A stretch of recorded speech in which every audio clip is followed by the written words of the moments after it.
अरुणाचल प्रदेश, हिमालय का एक शांत सा कोना जो अचानक से आप देखिए चीन और अमेरिका के बीच एक बहुत बड़ा मुद्दा बन गया है। अभी हाल ही में पेंटागन की एक रिपोर्ट आई और उसने इस पूरे इलाके को एकदम सुर्खियों में ला दिया। तो चलिए आज इस पूरी सिचुएशन को इसकी तह तक जाकर समझते हैं। तो सवाल यही उठता है ना, कि आखिर हिमालय का ये जो दूर दराज का इलाका है, ये दुनिया की बड़ी बड़ी ताकतों के लिए इतना ज़रूरी क्यों हो गया? इसका जवाब देखिए, इतिहास में भी है और आज की जियोपॉलिटिक्स में भी। अच्छा, इस पूरे मामले को अगर समझना है ना, तो हमें यहां पर चल रहे दो अलग अलग लेकिन आपस में जुड़े हुए खेलों को देखना होगा। पहला खेल है चीन का, उसका ऐतिहासिक दांवपेच, और दूसरा खेल है अमेरिका का, जो अभी अभी एक कंट्रोवर्शियल रिपोर्ट के जरिए सामने आया है। और देखिए, इस पूरी पहेली को सुलझाने की जो चाबी है ना, वो बस दो शब्दों में छिपी है: सॉवरेनिटी और सूजरेनिटी, या हिंदी में कहें तो संप्रभुता और आधिपत्य। अगर इन दोनों का मतलब ठीक से समझ में आ गया तो यकीन मानिए, चीन का पूरा खेल एकदम साफ हो जाएगा। चलिए इसको एक बहुत ही आसान से उदाहरण से समझते हैं। सोचिए एक घर है। अब उस घर के अंदर कमरों में क्या सामान रखना है, दीवारों पर कौन सा रंग करवाना है, ये सब पूरी तरह से घर के मालिक का फैसला होता है ना? बस इसी को कहते हैं संप्रभुता, यानी सॉवरेनिटी, अपने घर के मामलों पर पूरा कंट्रोल। अब जरा दूसरी सिचुएशन सोचिए। घर के अंदर तो आप आज़ाद हैं, जो मर्जी करिए, लेकिन घर के बाहर गाड़ी कहाँ पार्क करनी है या बाहर का गेट किस रंग का होगा, ये मोहल्ले के लोग तय करते हैं। मतलब आपके बाहरी मामलों पर किसी और का कंट्रोल है। इसी को कहते हैं आधिपत्य या सूजरेनिटी। तो अब बात एकदम साफ है। सॉवरेनिटी मतलब पूरी आज़ादी, अंदर की भी और बाहर की भी। और सूजरेनिटी का मतलब हुआ कि अंदरूनी मामलों में तो आज़ादी है, लेकिन फॉरेन पॉलिसी जैसे बाहरी मामले कोई और पावर कंट्रोल करती है। और यकीन मानिए, ये जो छोटा सा फर्क है ना, यही इस पूरे विवाद की जड़ है। चलिए अब जरा टाइम में पीछे चलते हैं, उस मोड़ पर जहां से ये सारी की सारी प्रॉब्लम शुरू हुई। हम बात कर रहे हैं साल 1914 के शिमला कॉन्फ्रेंस की, जिसने मैकमोहन लाइन को जन्म दिया। हुआ ये कि उस वक्त चीन में किंग डायनेस्टी खत्म हो चुकी थी और वहां काफी उथल पुथल मची हुई थी। ब्रिटिश इंडिया ने इसे एक गोल्डन चांस की तरह देखा। उन्हें लगा कि एक कमजोर चीन पर दबाव बनाकर तिब्बत के साथ एक परमानेंट बॉर्डर तय करने का यही सही मौका है। और बस इसी सोच के साथ शिमला में ये मीटिंग बुलाई गई। अच्छा, एक बात समझना जरूरी है।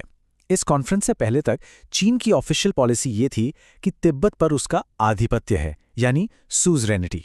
मतलब तिब्बत अपने अंदरूनी मामलों के लिए तो आज़ाद था, लेकिन उसकी फॉरेन पॉलिसी चीन के हाथ में थी। लेकिन शिमला कॉन्फ्रेंस में तो खेल ही पलट गया। चीन के रिप्रेजेंटेटिव ने अचानक अपना स्टैंड बदल दिया। उसने ये कहकर सबको हैरान कर दिया कि तिब्बत पर चीन का आधिपत्य नहीं, बल्कि पूरी की पूरी संप्रभुता है, मतलब फुल सॉवरेनिटी। ये एक जबरदस्त स्ट्रैटेजिक मूव था, और ये बोलने के ठीक बाद वो मीटिंग से उठकर बाहर चला गया, वॉकआउट कर दिया। अब चीन का प्रतिनिधि तो बाहर चला गया, तो पीछे ब्रिटिश इंडिया और तिब्बत के नुमाइंदों ने मिलकर मैकमोहन लाइन पर एग्रीमेंट कर लिया।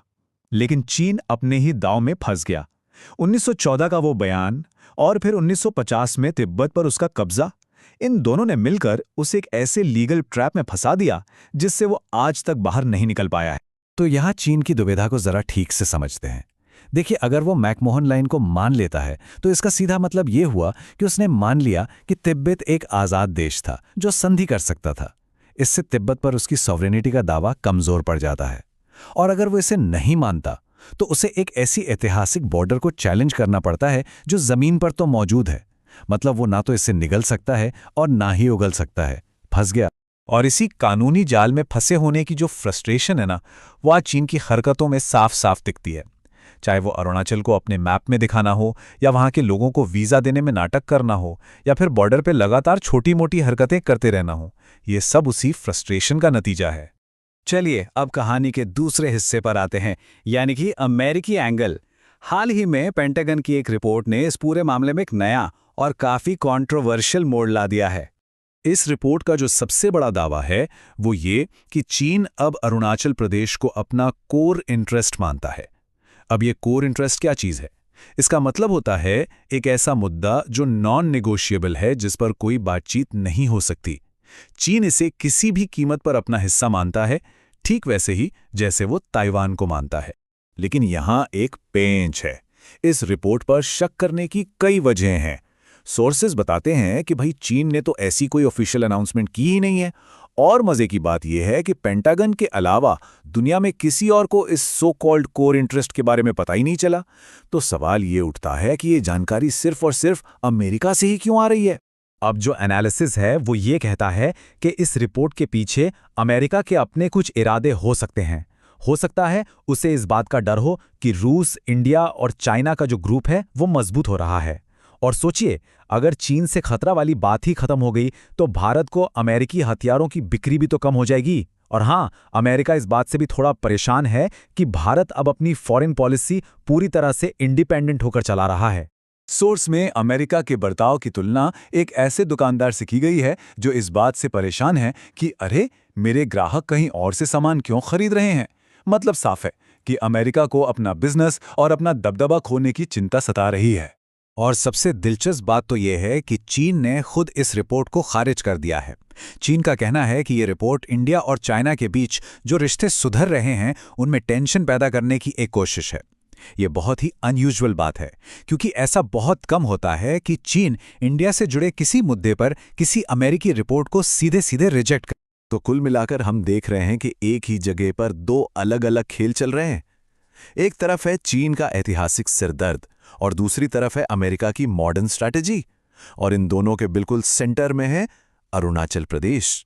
तो लबोलुआब ये है कि सोर्स के हिसाब से चीन का गेम है अपने उस पुराने कानूनी जाल से किसी तरह बाहर निकलना, और इसके लिए वो अरुणाचल को एक मोहरे की तरह इस्तेमाल कर रहा है। और वहीं दूसरी तरफ अमेरिका का गेम है चीन से खतरा वाली कहानी को जिंदा रखना, ताकि उसके अपने स्ट्रेटेजिक और कमर्शियल इंटरेस्ट पूरे होते रहें। और ये सब हमें एक बहुत बड़े सवाल पर लाकर खड़ा कर देता है। जब किसी बॉर्डर पर इतिहास एक युद्ध का मैदान बन जाए और जियोपॉलिटिक्स एक हथियार, तो उस बॉर्डर का, उस इलाके का भविष्य क्या होगा? ये एक ऐसा सवाल है जिस पर हम सबको सोचने की जरूरत है।